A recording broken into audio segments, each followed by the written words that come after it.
আমার বোন। আমি তো ওয়ান এন্ড অনলি। সূচনাকে? চাচুর মেয়ে। নিশ্চিত বলেছে। ওর বাবার নাম মাহবুব তালুকদার। ছোটবেলা থেকে এমনটা বলে, আমার সাথে হিংসে করে। ও আপনার অর্ধেক বলে চুপ করে রইলো। জিয়ান জিজ্ঞেস করতে যেও চুপসে গেল। সূচনা লীলাঞ্জনার বোন। আপনার মুখটা প্যাঁচার মতো করে রেখেছেন কেন? আপনার শাশুড়ি আপনার জন্য হরেক রকম পিঠা, নানা রকম নাস্তার ব্যবস্থা করেছে যে। আমাকে বের হতে হবে, সময় নেই আমার। খেতে আসুন। শুনুন, আমার আম্মু অনেক কষ্ট করে এত সব কাল রাত থেকে নিজের হাতে বানিয়েছে। আমাদের মধ্যে যা কথা হয়েছে সেটা কাউকে জানাতে হবে না। অনুগ্রহ করে আম্মুর কষ্টের মূল্য রাখবেন। খাবার টেবিলে এত খাবার দেখে জিয়ান বেশ অবাক হলো। এভাবে বিয়ে হওয়ার পরও এত ভালোবাসা। যতটুকু সম্ভব খেলো। নয়নার আম্মুর রান্নার প্রশংসা করলো। সবার কাছ থেকে বিদায় নিয়ে বের হবে, সে সময় মাহবুব তালুকদার জিয়ানের হাতটা ধরে বলে, আমার মেয়েটাকে কখনো কষ্ট দিও না। বাহিরের দুনিয়া ও জানে না। ওর দুনিয়া আমি কখনো দুঃখ স্পর্শ করতে দেইনি। আজ থেকে এটা তোমার দায়িত্ব। জিয়ানের হাতে একটা প্যাকেট ধরিয়ে দিয়ে বলে, এটা তোমার জন্য। যা হয়েছে সব ভুলে যাও। নতুনভাবে তোদের জীবনটাও গুছিয়ে নিও। নয়না নিজের রুমের বারান্দায় এসে দাঁড়িয়েছে। মনটা হঠাৎ খারাপ হয়ে গেল কেন?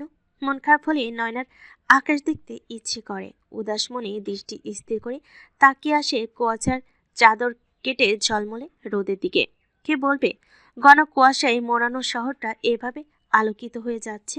একটু আগে শহর জুড়ে আয়ত্ত করেছিল ঘন কুয়াশা, অথচ রোদের ঝলকে এখন তার অস্তিত্ব বিলীন হওয়ার পথে। তোর বিলাপ বয়ফ্রেন্ড রেজা এই 5 দিন ধরে তোর কচিবনের সাথে ফুলসজ্জা সেরেছে, আর তুই কিনা তার বিরহে বিভোর। কি বলছো এসব তুমি? মাথা ঠিক আছে তোমার? নিজের রাগ জেদে নিজেকে কত নিচে নামাবে? আমার বোনের বয়স সবে মাত্র 8। লাবিব নয়নার সামনে মোবাইলটা ধরলো। জিয়ান আর নয়নার রিসেপশনে পিক। লীলঞ্জনা নজর গেল জিয়ানের ঠোঁটে, দেখেই বোঝা যাচ্ছে ল্যাব বাইটের চিহ্ন। তার মানে সত্যি পুরুষ মানুষের শরীর ছাড়া আর কিছুর প্রয়োজন নেই। আমি নয়ই তাকে ঠকিয়েছে, কিন্তু সে তো বলতো আমাকে ভালোবাসে। এই ভালোবাসার নমুনা? ভালোবাসা বলতে আদব কিছু আছে, নাকি ক্ষণিকের মোহকে সবাই ভালোবাসার নাম দেয়? কি ভাবছো ডার্লিং? ওর বয়স 16, নাম সুনাই না। তোমার সাথে ওর একবার দেখা হয়েছিল, কিন্তু বড় আব্বু এটা কিভাবে করলো? খুব কষ্ট হচ্ছে বেবি, নিজের প্রাক্তনকে নিজের বোনের হাজবেন্ড হিসেবে দেখে। লাবিব, তুমি বারবার তোমার লিমিট ক্রস করো। আমার চরিত্রে আঙ্গুল তুললে আমি সেটা সহ্য করব না। তোমাকে ছেড়ে চলে যেতেও দুবার ভাববো না। লাবিব লীলঞ্জনার মুখ ধরে বলে, উফস বেবি, আমি তো ভয় পাচ্ছি। তুমি এখন জাস্ট ব্যবহারিত টিস্যুর মতো। তাই ছেড়ে যাওয়ার ভয় আমাকে দেখাতে এসো না। ব্যাগ গুছিয়ে রেখো, আজ আমরা ঢাকা ব্যাক করব। লীলঞ্জনা লাবিবের হাত ধরল। করুণ দৃষ্টিতে লাবিবের দিকে তাকিয়ে বলে, তুমি কি আমাকে কখনো ভালোবাসোনি? ভালো যদি নাই বাসো তাহলে আমাকে কলঙ্কিত করলে কেন? আমি কাকে বলবো এই দুঃখ? তুমি আমাকে একা করে দিচ্ছ কেন? সবাইকে ছেড়ে আমি তোমার হাত ধরেছি। আজ বিয়ের 2 দিন যেতে না যেতেই আমি তোমার কাছে ইউজ করা টিস্যু। এই প্রতিশ্রুতি তো ছিল না। প্রতিশ্রুতি মাই ফুট। ওসব প্রতিশ্রুতি আমার পায়ের তলায় রোজ পিষ্ট হয়। সো ন্যাকা কান্না আর ইমোশনাল কথাবার্তা শোনায় লাবিব গলে যায় না। মনে রেখো বেবি। আমাকে বিদায় না দিয়ে এখানে কি করছো? নয়না হুট করেই জিয়ানকে জড়িয়ে ধরে নিম্ন স্বরে বলে, আপনি সুনামির মতো এসে তুফানের মতো কেন চলে যাচ্ছেন? কি কথা ছিল? নয়না চোখ মুছে বলে। আপনি এত নিষ্ঠুর মানব। নয়না ললাটে ওষ্ঠ ছুঁয়ে দিল পরম মমতায়। কপালে চুমু খাওয়া ভালোবাসার নিদর্শন। তার মানে আপনি ফিরবেন আমার জন্য? আমি কি আপনার অপেক্ষা করব আপনার বিরোহিনী হয়ে? বাচ্চাদের কপালে চুমু খেতে হয় আদর করে। যাওয়ার সময় তোমাকে স্নেহের চাদরে মুড়িয়ে দিয়ে গেলাম। আমাদের কি সত্যি আর দেখা হবে না মিস্টার পাইলট মহাশয়? জিয়ান বেশ অবাক হলো নয়নার মুখে পাইলট ডাকটা শুনে। কেন যেন ইচ্ছে হচ্ছে প্লেন ড্রাইভারের ডাকটা শুনতে। মানুষের মন মাঝে মাঝে অদ্ভুত আবদার করে বসে।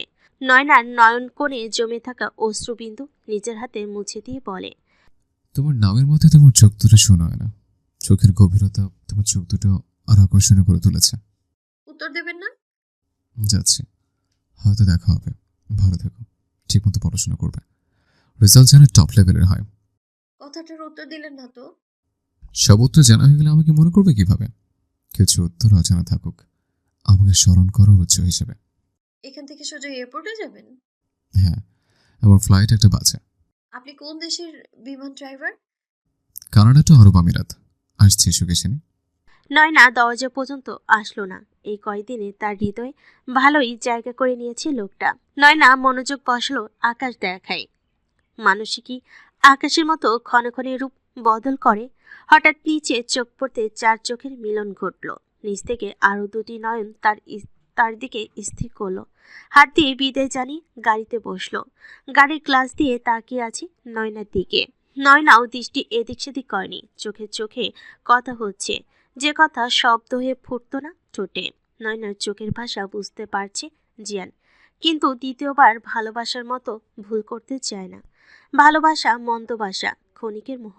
জিয়ান চলে গেল নয়নার দৃষ্টিসীমার বাহিরে। নয়না কিছু সময় আকাশের পানে আনমনে তাকিয়ে থেকে রুমে আসলো। কাল রাতে জিয়ানের হাতের উপর মাথা রেখে গল্প করতে করতে ঘুমিয়ে পড়েছিল নয়না। একদিনে নিজের রুম জুড়ে অন্য আরেকজনে বাস যেন ভীষণ মিস করছে নয়না।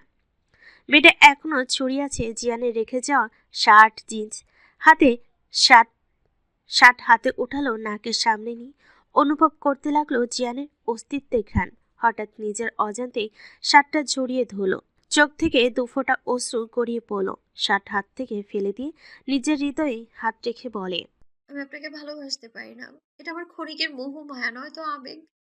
সাইড টেবিলের ওপর নজর স্থির হলো। দ্রুত যেয়ে জিয়ানের ওয়ালেট হাতে নিল। আইডি কার্ড সহ আরো কিছু প্রয়োজনীয় কার্ড, সাথে বেশ কিছু টাকা। নয়না নিজের ফোন থেকে জিয়ানকে কল করতে যেয়ে খেয়াল করলো নাম্বার নেওয়া হয়নি। জব কার্ডে যে নাম্বার দাও সেটা এদেশে না। দ্রুত পায়ে রুম থেকে বের হলো। জাহানারা বেগম সোফায় বসে চা পান করছিলেন। মেয়েকে দেখে বলে, আম্মু, ওনার নাম্বার আছে তোমার কাছে?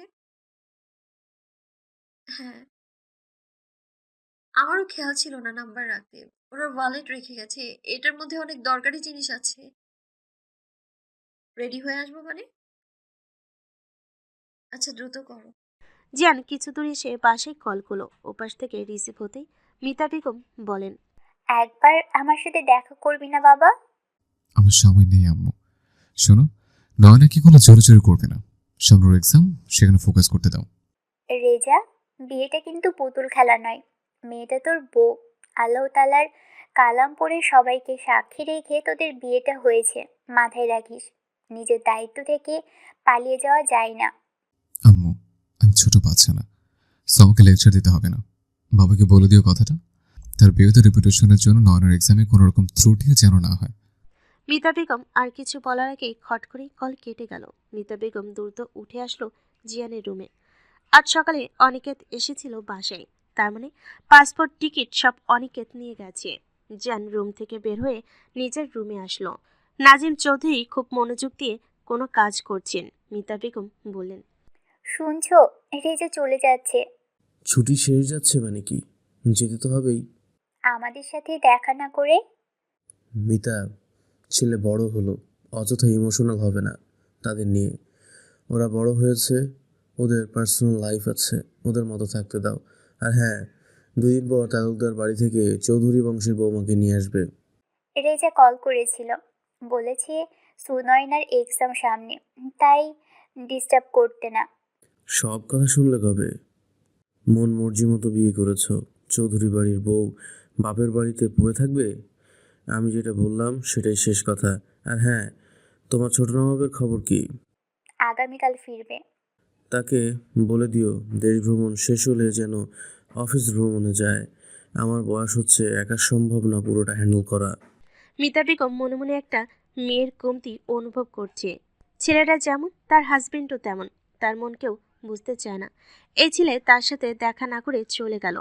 তার তো হৃদয় পড়ছে। ইচ্ছে করছে নিজের ছেলের কপালে চুমু খেতে, মাথায় হাত বুলিয়ে বলতে, ঠিকমতো খাবার খাবি, ঠিকমতো ঘুমাবি, নিজের খেয়াল রাখিস বাবা। দীর্ঘশ্বাস ছেড়ে নিজের রুম থেকে বের হয়ে জিয়ানের রুমে আসলো। ছোটবেলায় ছেলে দুটো তার আঁচল ধরে সারা বাড়ি ঘুরতো। কোনো আবদার থাকলে সেদিন আর আঁচল ছাড়তো না। আবদার পূরণ না হওয়া পর্যন্ত তার হাতে রান্না ছাড়া পেট পুড়তো না। খাবার খেয়ে হাত মোছার জন্য বেছে নিত মায়ের আঁচল। পরে গিয়ে সামান্য কেটে গেলেও সে কি পায় না। সন্তান বড় হলে তাদের ভালোবাসা কি কমে যায় বাবা মায়ের প্রতি? মিতা বেগম জিয়ানের বেডে বসলো, মনে মনে বলে, এবার তোকে তোর পছন্দের খাবার রান্না করে খাওয়ানো হলো না, আবার কবে ফিরবি বাবা? সরি, এই তোর বউকে দেখা, বিয়েতে যেতে পারিনি। বউ দেখা দ্রুত। আমার বউ দেখে তোর বুকে ব্যথা বাড়ুক আমি চাই না। শালা, বুকে ব্যথা হার্ট অ্যাটাক হলেও ভাবিকে দেখবো।